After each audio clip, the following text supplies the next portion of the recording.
Assalamualaikum warahmatullahi ta'ala wabarakatuh. Throughout the conference here, there were some keynote speak, there were papers being presented, there were visions, there were aspirations, there were dreams. One thing I could see that people are passionate. We are being passionate about Islamic finance. We are being frustrated as well as passionate. Why we are being frustrated? Because the growth of Islamic finance should be much more than that. The perspective of us seeing Islamic finance, I think there should be some paradigm shift here. Some scholars might say Islamic finance is only 4 decades old. But the way I'm looking at it is more than that. In fact, if you look at the tenets or the principles of Islamic finance, or in fact, if you say Abrahamic finance, Christian finance, social and responsible ethical finance, participative finance, whatever name you called it, a rose is still a rose. So as per the Kuala Lumpur Declaration, which have said the salient ingredients of Islamic finance is basically the risk-sharing finance, the risk-sharing part. So if we talk about risk-sharing finance, it's been there. It has been implemented even way back since the first industrial revolutions. The model that was adopted in the first industrial revolution when the railroads were built basically is a risk-sharing model. So Islamic finance is not something new. In fact, conventional finance is the one something new.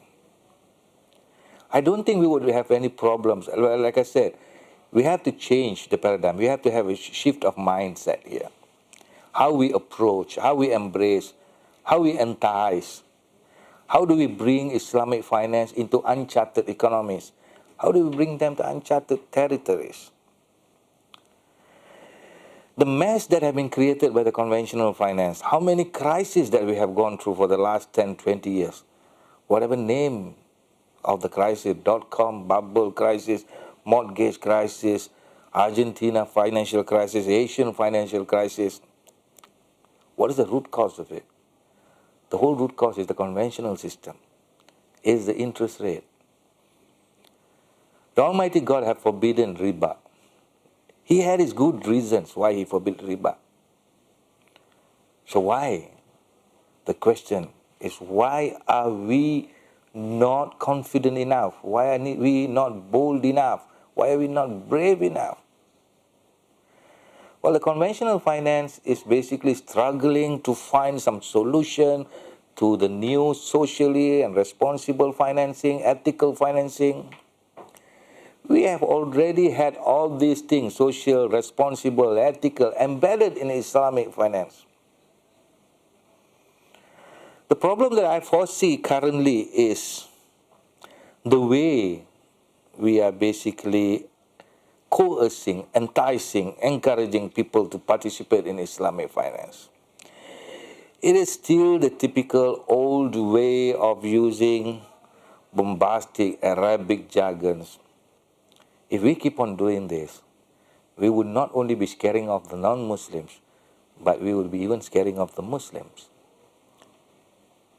But God has said Islamic finance is the solution. Islamic finance is the tool. But we cannot be going out there and say, sir, you should use Islamic finance. Madam, you should use Islamic finance. And people keep asking us why. Oh, because God says so. Because it's written in the Holy Book, Quran. What's wrong with us showing them empirically? There are many papers that have been written which have actually shown how Islamic finance or Islamic banking for that matter could add stability to the banks, could add stability to the economic growth, could add stability to the unemployment, could add stability to the price. Why are we not showing it scientifically, empirically, statistically, econometrically? It goes back to the very basic of human behavior in finance. The more you say don't do it, they will do it. And the moment you ask them to do it, they will not do it. And anybody in their sane mind would never reject an alternative concept which is beneficial than whatever they are having. Like I said, some of my research I have published how countries in the QISMUT region, or better known as Qatar, Indonesia, Saudi Arabia, Malaysia, UAE and Turkey, how these countries have actually prospered from embracing Islamic finance. How these countries have enjoyed sustainable economic growth because of Islamic finance. How these countries have basically stabilized the price level because of Islamic finance. And how they have low unemployment level based on Islamic finance. I have proven empirically, compared to the G7 countries which does not have Islamic finance, which is fragile. So the entire fragility here is the Islamic finance. So when we go out, if we take it as a da'wah, if we take it as a responsibility, the first thing we need to do is we have to show people the level of confidence that we have. How we trust Islamic finance. How we believe in Islamic finance passionately. It will defeat the purpose when you're trying to sell something to somebody and they themselves is not showing enough confidence. No matter how we hate the Americans, no matter how we hate the Europeans, one undeniable factor, these are the superpowers of the economy. So we should be strategically realigning, reaffirming. We should go out to these countries. We should go out to these economies and we should show them the cost-benefit analysis. Simulate using real data, forecast, estimate, show them, look, if you are on the path of conventional finance, this is how you would end up. If you are on the path of Islamic finance, here how you would end up. The most salient thing about Islamic finance, like I said, risk sharing. When risk sharing is implemented, we could mitigate the financial crisis. Because risks are shared across. Because conventional finance does not have justice. The common problem is when we talk about justice, people will always look at the borrower's side and saying that they are the one who's being victimized. Now, justice is not only looking at one side. Conventional finance is being injustice to both the borrowers as well as the lenders. Interest rate is the only commodity in the world which is not determined in the open market. So would it be fair for you to put a rate, an interest rate, a figure, before even a job, a task is undertaken? For example, I give you on a layman term, if we are saying somebody is coming and borrowing $100,000 to build up a business and we are saying that you have to pay 6% over maybe 5 years or 6 years or 7 years for the matter. What if his profits are not even 3%? Wouldn't it be injustice to the borrower? What if his profits are 20%? Wouldn't it be injustice to the lender?